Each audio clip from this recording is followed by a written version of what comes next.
Ready to soundtrack your summer? With Red Bull Summer All Day Play, you choose a playlist that fits your summer vibe the best. Are you a festival fanatic, a deep-end DJ, a road dog, or a trail mixer?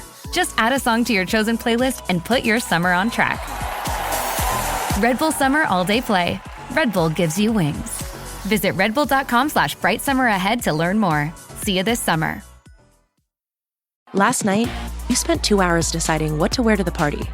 This morning, it'll take you 2 minutes to list it on Depop and make your money back. Just grab your phone, snap a few photos, and we'll take care of the rest. The sheer dress and platform heels you'll never wear again? There's a birthday girl searching for them right now. Your one-and-done look is about to pay for your next night out. Or at least the ride home. Your style can make you cash. Start selling on Depop, where taste recognizes taste. We feel ya, Orange County fans. I know it was a difficult weekend as we saw Orange County up not once but twice. And they were up late in the match in Sacramento, poised to come home with 3 points. And 2 late goals see Sacramento steal the match from us. We're going to talk about that. We'll talk about the upcoming match against Colorado Springs. Let's get right into this. Welcome to the Show of Champions. This is the Orange and Black Soccer Cast.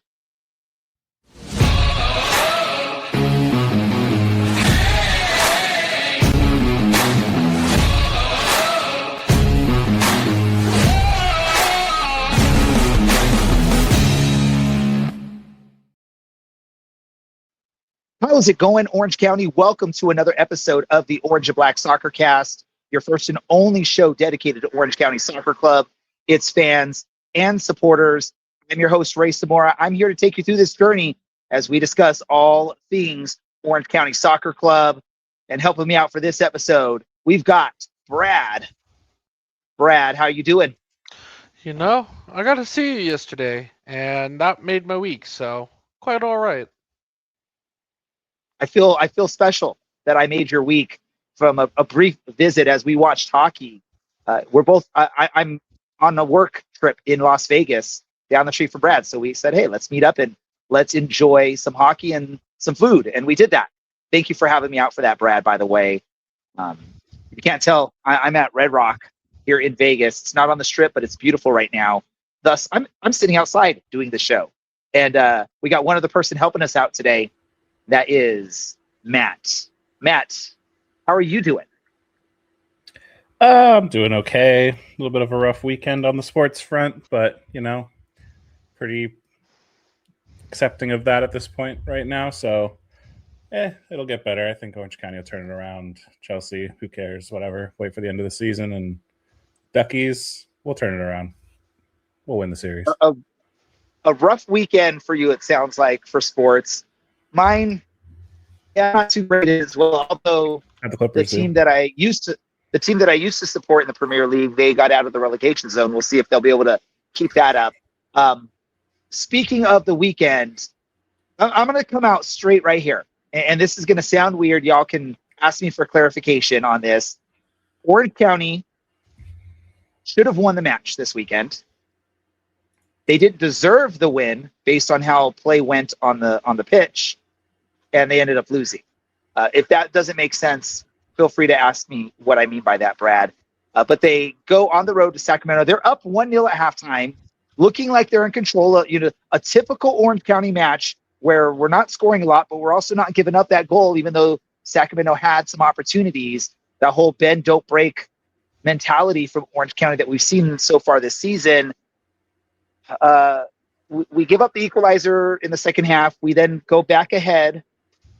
And then, man, a crazy final, 8 minutes of this match sees Orange County with a 2-1 lead, giving up 2 late goals to lose.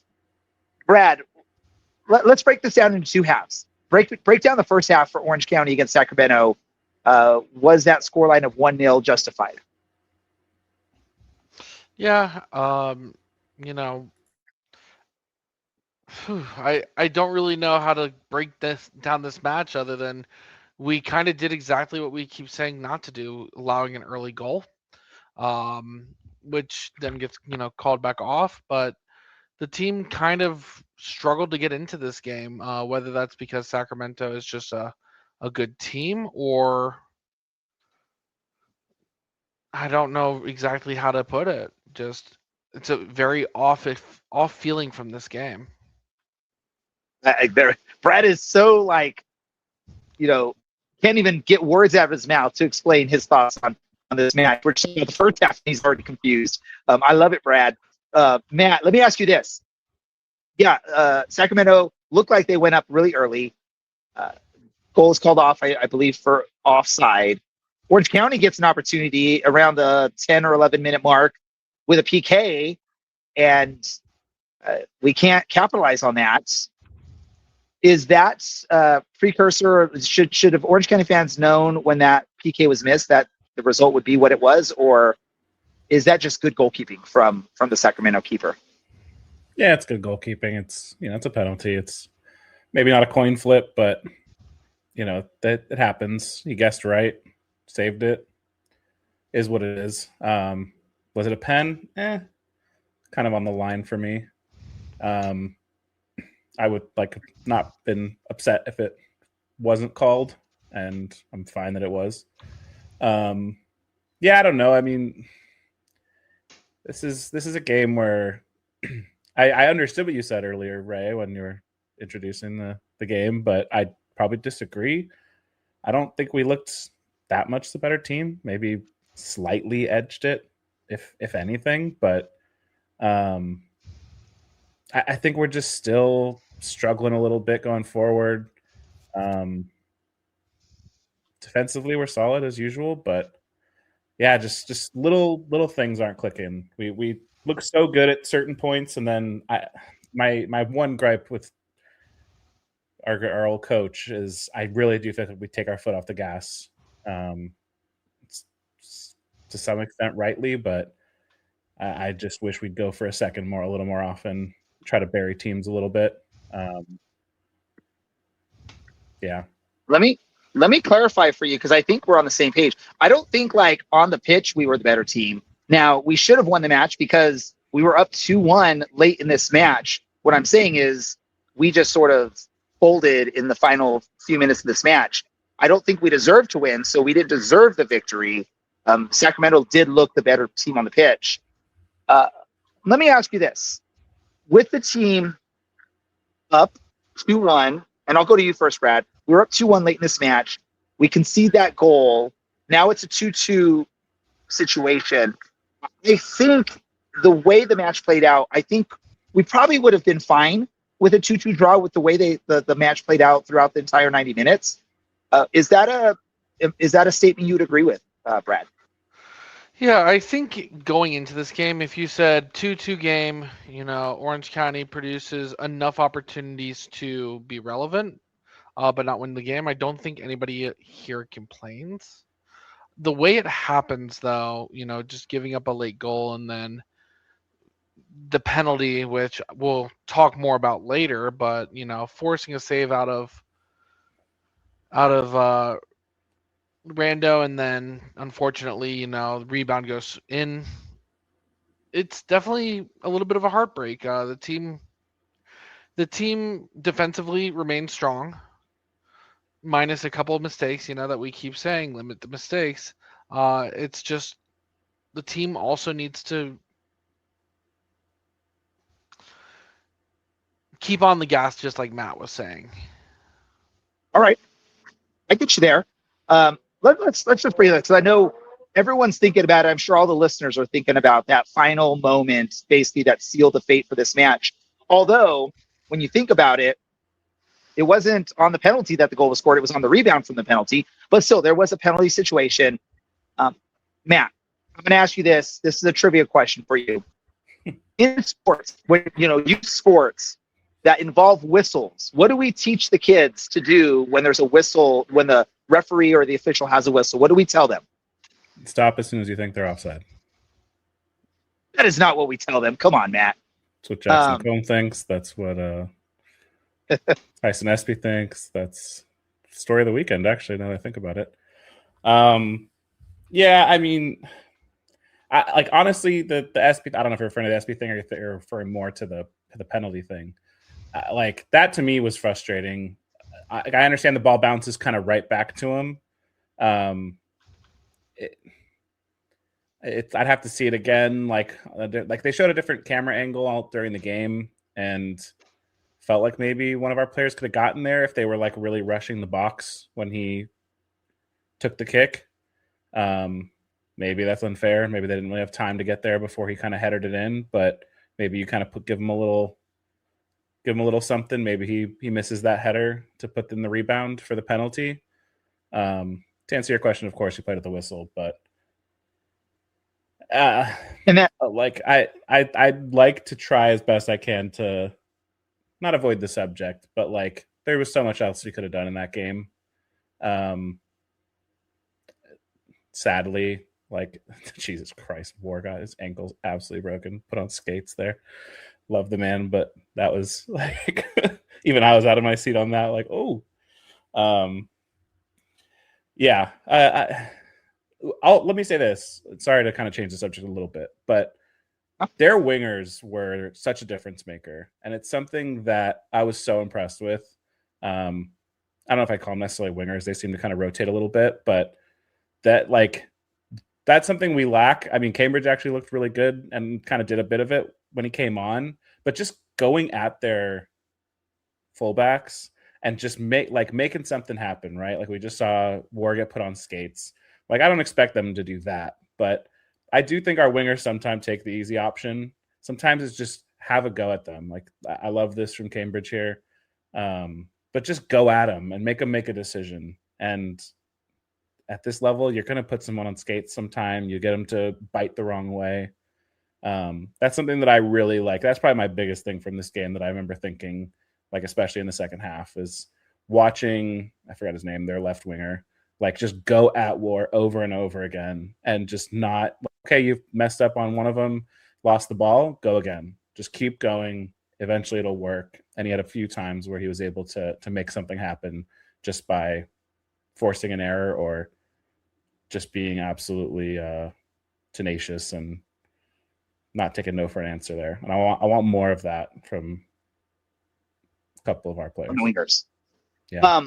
Yeah, and for those that don't watch the video version of this, they just listen to audio. What Matt was referencing to what he liked from Cambridge was the cross into the box that found Benzini and hit back the net. An awesome contribution from the two players that had just recently subbed into the match at that point as well. I think if you were to look at this match and you're looking like who is maybe the best player for Orange County, if he gets a little bit more playing time, it's probably Cambridge, right, Brett? Yeah, no, I thought Cambridge, when he came on the game, was a bright spot. And same thing with Bazzini, immediate impact when he came onto the field. And I wanted to highlight that, really good play from the both of them on the goal. And hopefully we see more of that moving forward as well. Again, it was brought up the Tyson SB picking up the ball before the whistle was blown, sort of thought that, I think when you look at the replay, everyone on the pitch except for two people knew that it was offside. But it's just the two people that didn't know it was offside were the two that matter most. And it's up to them to make that decision. And because I think if you look about it, even the Sacramento players sort of give up on the play. It's like no one's hustling after that ball. But still, that's where I was referencing, Matt, is, as a youth, you teach 5, 6, 7-year-olds, play the whistle. You keep playing till you hear the whistle. And that's an instance where the youngster has to understand no whistle has been heard yet, so I just keep playing. And it's unfortunate for him that it was in the box, thus leading to a penalty. Again, saved by Rando, which was awesome. I don't remember the last time I saw a match where both sides had a PK and both goalkeepers stopped the PK. Just unfortunately, in the moment for Orange County, the ball bounced literally right back to the PK shooter for Sacramento. It was a bang play, Matt. I don't think anyone from Orange County really had a good opportunity. Maybe if the ball is slightly slower back to the PK taker, then Orange County maybe can get to it. But it was such a bang play. I don't blame anyone from Orange County for that going in. It was just tough. Any last thoughts from either of you? I'll go to you first, Matt, before we move on and look ahead to the next match for Orange County. Yeah, I'd like to see Bazzini play more, and kind of sad to say Zubak play a little less. I thought, like you said, he made an instant impact. I really like Zubak. As a person, I've just been very frustrated with his contribution overall. I think it's time that you give Bazzini either the start or at least that first substitute spot. I think maybe our best team doesn't include either of them, with McKinnon kind of up front and two wingers, especially with Cambridge looking good. If Jameer comes in and plays on the left, you could have a nice front three right there, depending on kind of what coach goes with on the formation and whatnot. But I really liked what Bazzini did. That header was fantastic. It's exactly what you want to see from your striker, and I'd like to see more of what he can do with holding the ball up, with other phases of play. Just wanted to throw that out there. Perfect. What about for you, Brad? Any last thoughts? Yeah, I mean, last week we spent a lot of time talking about, back and forth about, do we let kids make mistakes in games like this? And unfortunately, the answer that I said last week, I still stand by. Yes, you do let the kids make mistakes. And what has that resulted in the last 2 weeks? It's resulted in a red card in a semi-meaningless cup game and a late goal that ultimately was the game winner for our opponent in the regular league itself. And I think it is important for us to circle back and kind of reevaluate the statement. And I know Ray's answer probably doesn't change, and I know Matt wasn't on the show last week to, fully put his POV and spin onto it, but I don't think my answer does change. Unfortunately, we are Orange County, who is known for giving these kids, opportunities and spots, and that's something that we're going to have to continue to do if we want to entice kids over to the team, and eventually, cash out on those contracts and forward movement of those players, because that's just the sustainable way for the team to attract talent. Unfortunately, that means that we're going to see boneheaded mistakes like that very frequently, as we have in the past. But hopefully that stuff gets learned over time. Matt, I know I did mention for you. Did you have any thoughts on that? Yeah, no, I don't disagree. I think if we're going to sit and celebrate Tyson's goal the way we did a couple weeks ago, and how awesome it is to have your own, one of your own score a goal like that, and the explosion of celebration and how happy that makes you, you have to also accept that you're going to have things like this happen. Look, like, would I rather the youth players be attackers where it's a little less of a negative pressure? Or, not less pressure, but less downside or whatever to having a 17-year-old center back is tough. Like, you're going up against grown men. You're looking at a position, same thing with goalkeeper, right? You're looking at a position that's typically, derives a lot from experience. It's the toughest position for a youngster. Whereas wingers go out there and have fun, do something crazy. I'm all for it.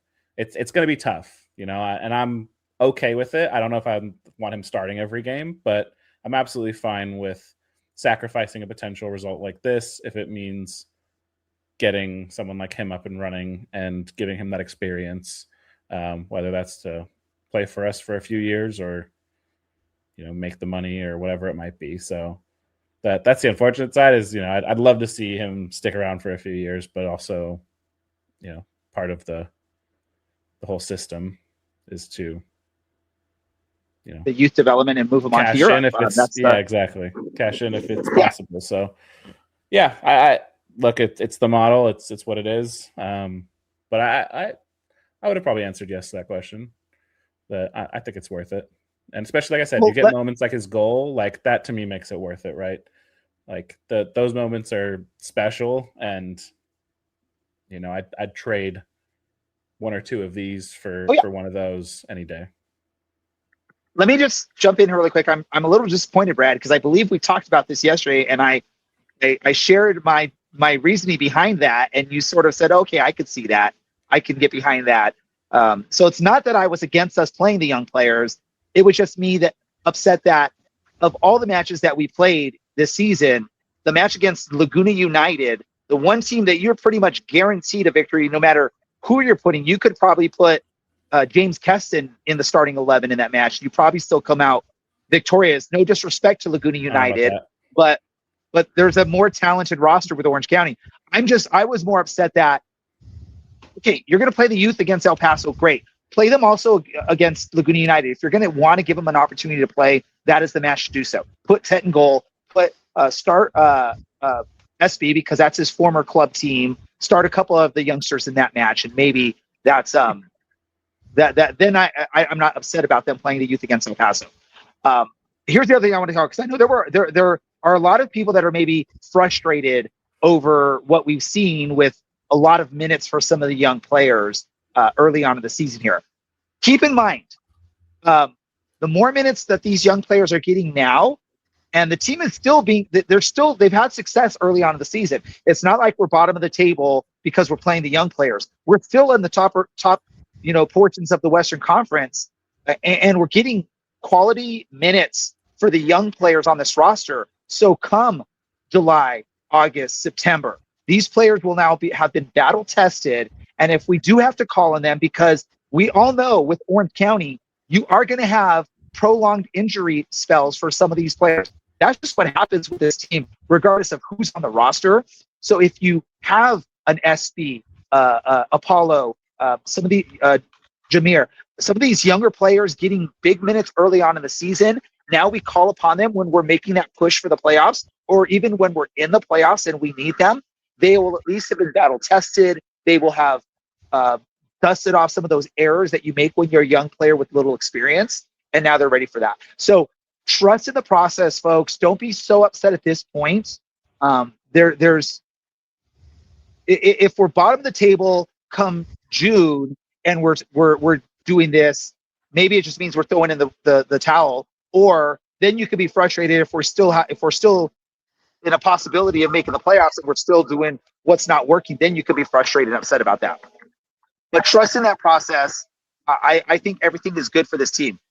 If you're watching the video, we've got the standings up there. We're second in the table, and we're acting like this loss this weekend is like the worst thing that could have happened to Orange County because of the young players on the roster.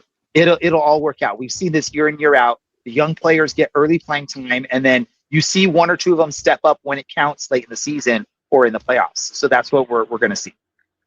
I don't know about you, Brad, but who's he talking to when he said you guys are acting like this is the worst thing? Second time he said that. I ain't talking to me. I think he's talking to both of us. No, I'm talking about. He's freaking out. I think there were some fans that were starting to freak out early on with playing the young players too much already. So I'm just wanting to make sure people aren't stressed out. I think the fans that have been here for a while, they're not freaking out yet. They sort of know the process. But you got to remember, this team is growing. We're seeing some new fans join in the fold that maybe are not used to what Orange County does out there or the process. And I'm just wanting to give them the assurance that this is not a time to freak out yet. Time to freak out. We'll talk about it when we'll start talking about it on the show. If the record isn't going well around June, July, I'll start asking those questions. But right now we're in a good spot, and the young players are getting playing time, so they'll be ready for the future. Maybe we'll see some more opportunities for playing time for the youngsters. Maybe we see redemption from a Tyson SB in the upcoming match this Friday. Weird match day, but it's a Friday match in Colorado Springs. Apparently in Colorado, they're getting some snow this evening or tomorrow. I don't know. That's what some of the people that are at the conference I'm at today were talking about, that there's a big storm coming in. So who knows what it'll be like on Friday. What are your expectations for this match against Colorado Springs? If we look at the records, they are, I believe, bottom of the playoff picture right now, or maybe bottom of the West. I don't know. Bottom of the playoff picture, I think, based on that record. Brad, What do you think of Orange County heading into this match? Do you think they can bounce back and get a victory on the road against Colorado Springs? Yeah, Colorado Springs has kind of been a little bit of a leaky faucet this season in terms of allowing goals against them. I'm just trying to make sure I get the number correct on the season. 13 goals against compared to our 6 is a very much big difference. The opposite's also true for their offense. They have 15 goals for to our 9. Obviously, we keep talking about how Orange County has a little bit of a problem when it comes to scoring goals, but the defense has been amazing. When these two teams have seen each other already earlier in the season, Orange County did walk away with a 1-0 victory in that regard. And these teams know each other very well. The retention on rosters has been pretty good on both sides over the last year. So this is going to be a game that the teams know each other very well and kind of have a very structured game plan on how to attack us. They know what's going to work against us. We know what's going to work against them. And at the end of the day, I do anticipate this being a very low scoring game as a result. Now, I want to come to you, Matt, but I first want to clarify. I don't want to mislead anyone because, we're second place and Colorado Springs is 8th place. The only reason we're probably where we are is we've played 2 more matches than Colorado Springs. You look at the records, that's where the difference is. We have 2 additional wins, but the losses and the draws are the same. So it's not like these teams are super spread out as far as where they are positioning. Matt, what concerns you heading into this match against Colorado Springs on Friday? Yeah, I mean, it's tough. I mean, we came up against Tulsa 2 weeks ago or whatever it was, and although that wasn't maybe their A team necessarily, I still haven't really checked. That's a high-powered offense, and we shut them down for the most part. So it's going to be a good test. I think this will be a good kind of gauge for where we're at. Is our defense real? Can we stop a team that maybe isn't scoring for fun but can score some goals for sure? This will be a good gauge to see, are we the team that just conceded 3 to Sacramento, or are we a team that conceded 3 in the rest of our games? So we'll see kind of how that all plays out. I'm kind of excited to see how we can do against that. Curious to see kind of any changes or tweaks coach makes to see if, who starts, if he's making any changes or just kind of goes with the tried and trusted. Hopefully get a little more healthy on the player front. So we'll see how it goes. And I mean, it seems like their goals are pretty centered. I mean, we've spread it out pretty good. I mean, just judging off their goal scorers, looks like they have a decent goal threat there. I'm not going to pretend like I know too much about their team, but we'll see how it kind of goes. Yeah, that's I've been talking about this all season where I'm loving what I'm seeing from Orange County, low scoring battles, just basically score one extra goal from your opponent, whether that means it's a 1-0 score line or a 2-1 score line. I feel like those are what we're going to see this season, but every so often you're going to have a little bit of a hiccup. And when you look at this match this past weekend against Sacramento, really it was 1-0 up until the 80-something, 82nd, 83rd minute. It was not 1-0, 2-1 for Orange County. So we'd only conceded the 1 goal. It's been our recipe all season long. We just sort of fell apart in the final couple minutes. I'm expecting a bounce back against Colorado Springs. I think this low scoring defensive battle from Orange County, that style of play is going to play better on the road when you're in hostile situations, and you're picking and choosing your knockout punches, and you're just not letting the other team score. Because part of soccer, you let the other team score, especially early on. The fans are now into it. They're getting rowdy, they're getting loud, and they're putting the pressure on you. If you make it a boring game for those fans that spent $10, $15, $20 to $50, $60, $70 on tickets, and you're making their night a living hell because you're not letting their team do anything, it's going to work well for Orange County because you're taking that 12th man out of the equation where the fans are now just sitting there quiet, eating their popcorn, drinking their soda, and not really caring much about the match. I'm hoping that's what we see on the road against Colorado Springs. I want to see a bounce back from the defense because they sort of let things off. And also, the midfield, I feel like there were some hiccups in the midfield here and there, especially late in the match. I think we saw a moment where Scylla was trying to, late in the match, I think where we're still up, and Scylla's trying to dribble through the team. And I think it was the young 17-year-old defender, 18-year-old defender, whoever it was for Sacramento, it's picks him like it was a basketball player, just someone tried to cross you over. You just put your hand out and got the ball back. That's sort of unacceptable from a player that you're expecting to be very dynamic out there on the pitch. Brad, who do you want to see step up for Orange County against Colorado Springs? I'm going to go back to the two names that we mentioned earlier in the broadcast, but I'd like to see Bazzini step up again, and Cambridge, our recent signing, also step up. Those two really, in their short stint last night, or Saturday night, put forward a good effort off the bench, and that's kind of the effort that we need to see moving forward. So are you, in that statement, then, are you hoping that they are in the starting 11 on Friday, Brad? I wouldn't expect it, but I do hope, and the people that I would probably make room for at this point are probably going to be Zubak and Scylla from the last 11. Okay. What about I would assume yours are probably very similar answers, Matt, but if you have a third option that you want to see step up as well, go for it.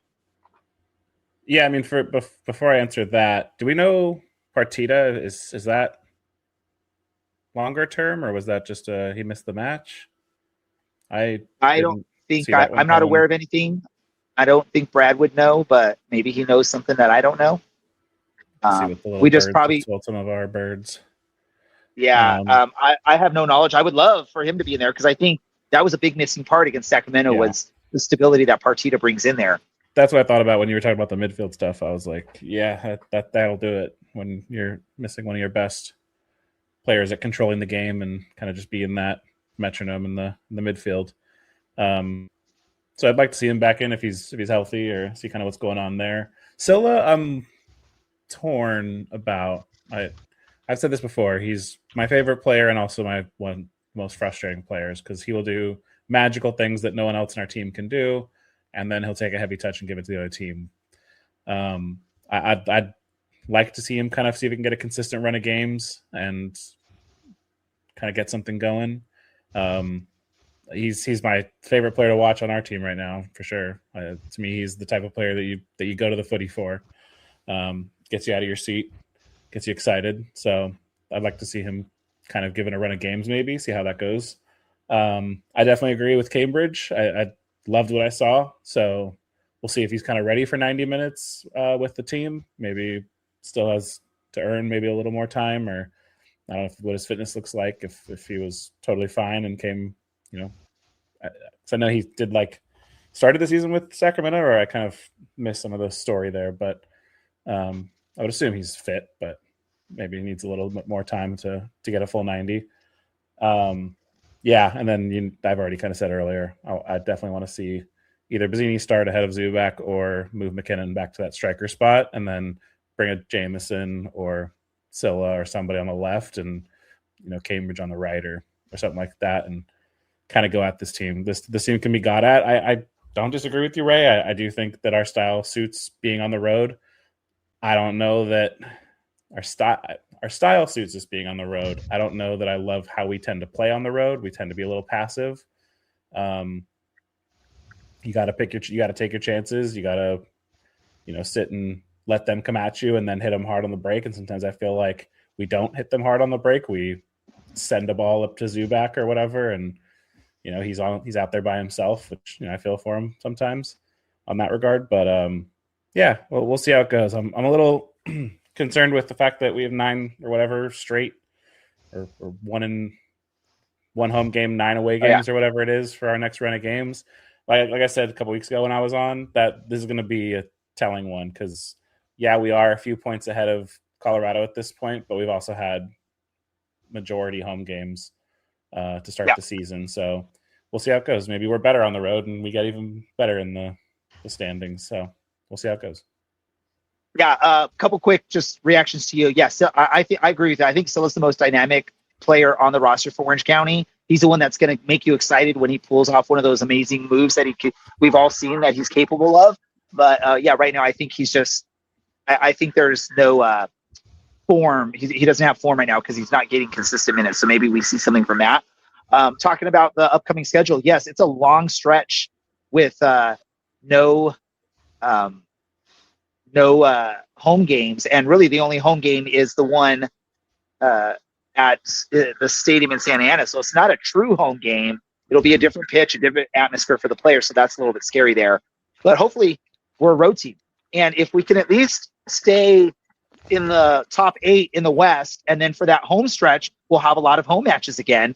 It puts us in a really good position at that point. So just be prepared maybe for a little bump in the road here as we're on the road quite a bit. But I think we've set ourselves up for this long stretch on the road because we're in a good position right now. Prediction, Brad, for this match against Colorado Springs. Ooh, I did say that this is going to be a very low-scoring game, and I'm going to stand by that comment. I'm going to say it's going to be a 1-1 game, and I was going to say a goal scorer, but I guess I'll just keep riding the Bazzini train.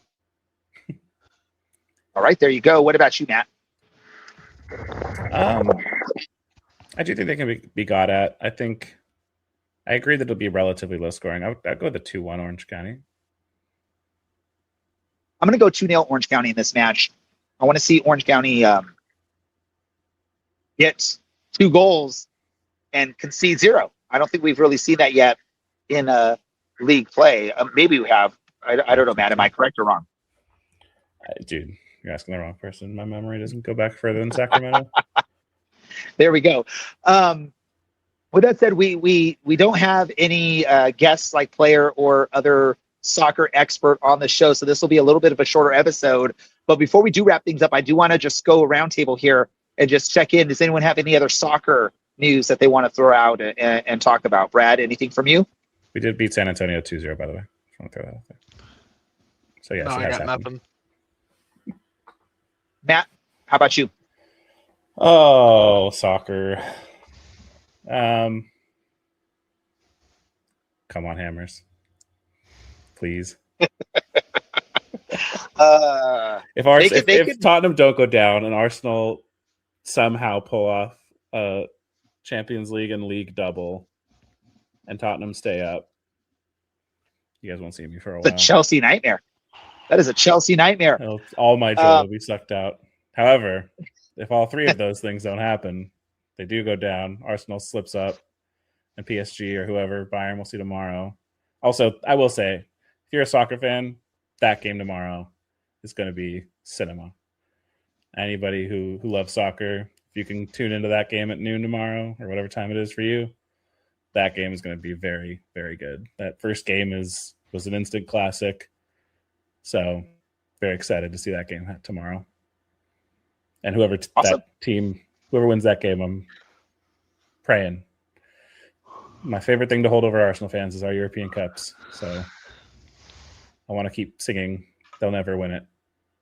Please. There we go. My random thought is actually Orange County related, and it's relating to the upcoming home match that we do have in Santa Ana at the stadium there. We need to pack the house, Orange County Soccer Club fans. So this is where we're going to tell you, and we don't get paid by the club to say this stuff. The club doesn't give us any bonus for mentioning stuff, but this is a match where you need to go and talk to your coworkers, your friends, tell them about this team, invite them out to the match. Tickets probably aren't going to be super expensive. It's a little bit more of a centralized location for the county as a whole. Let's pack this house. Let's make it fun, and let's show these teams that Orange County has a great fan base, and that Orange County will be able to fill that stadium and get a lot of fans in there. So just this is your job, your requirement right now is talk to people. If you take the bus somewhere and you're at the bus stop, talk to the people that are waiting at the bus stop with you. Talk to your coworkers by the water cooler. If you're a parent, talk to your fellow parents that your kids go to school with, and invite the whole family to come out to something like that. It should be a fun night. It'll be an exciting night. I'm looking forward to it. So make sure you make your way out there. I love just imagining Ray on a bus, just like, do you guys know that in Orange County are playing at Santa Ana on May 23rd? I mean, I didn't talk about that particular match, but here in Vegas at my conference, I've already spoken to probably about 25 people about Orange County Soccer Club and about soccer in general. So, I mean, I'm the type of person I'm willing. I'll start talking to them about soccer if they give me the opportunity to do so. With that said, we're going to wrap things up here. Before we do so, random thought from you, Brad. Ooh. I don't like Michael Oliver. All right. I think a lot of people don't like Michael Oliver, by the way. Matt, random thought from you. Did you guys talk about, I forgot when this happened, but did you guys talk about the USLPA potential? Did that happen by last week's show? No, I don't believe so. Look at that, Matt. You got it. Go for it. I mean, I don't know all the details. I just know I'm happy to hear that they seem to have come to a tentative agreement. Maybe waiting for the doorbell to ring from Mr. Knows way more than me. But yeah, I think it was a tentative agreement. So good signs. Good progress, sounds like.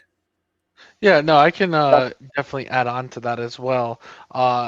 Looks like as part of the agreement, most of the demands the players have requested are being met in some way, shape, or form.